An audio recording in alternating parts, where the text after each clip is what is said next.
తెలంగాణ గ్రామీణ నేపథ్యంలో వేణు తెరకెక్కించిన బలగం సినిమా కూడా అవార్డు వచ్చింది. ఆ సినిమాలోని ఊరు పల్లెటూరు పాటను రాసిన కాసర్ల శ్యామ్ ఉత్తమ గీత రచయితగా తొలిసారి జాతీయ అవార్డును అందుకున్నారు. श्री कासरला श्याम कुमार को तेलुगु फिल्म बलगम के लिए उनके द्वारा कलबद्ध गीत और ओरू पल्ले तोरू के लिए प्रदान किया जा रहा है.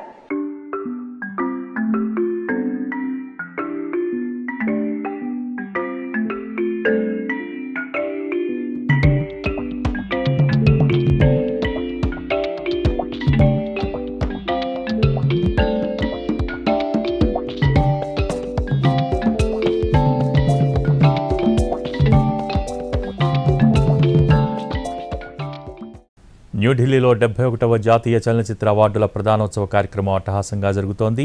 విజ్ఞాన్ భవన్లో రాష్ట్రపతి ద్రౌపది ముర్ము చేతుల మీదుగా అవార్డు గ్రహీతలు అవార్డులు తీసుకుంటున్నారు. 2023 జాతీయ అవార్డుల్లో తెలుగు సినిమాలకు వివిధ కేటగిరీల్లో 7 అవార్డులు వచ్చాయి. నందమూరి బాలకృష్ణ నటించిన భగవంత్ కేసరి మూవీకి 2023 సంవత్సరానికి ఉత్తమ ప్రాంతీయ తెలుగు సినిమాగా జాతీయ అవార్డుకు ఎంపికైంది. అనిల్ రావుపూడి దర్శకత్వంలో సాహు గారపాటి, హరీష్ పెద్ది నిర్మించారు. రాష్ట్రపతి ద్రౌపది ముర్ము చేతుల మీదుగా అనిల్ రావుపూడి అవార్డును అందుకున్నారు.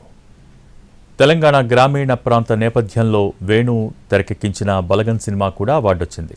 ఆ సినిమాలోని ఊరు పల్లెటూరు పాటను రాసిన కాసర్ల శ్యామ్ ఉత్తమ గీత రచయితగా తొలిసారి జాతీయ అవార్డును అందుకున్నారు.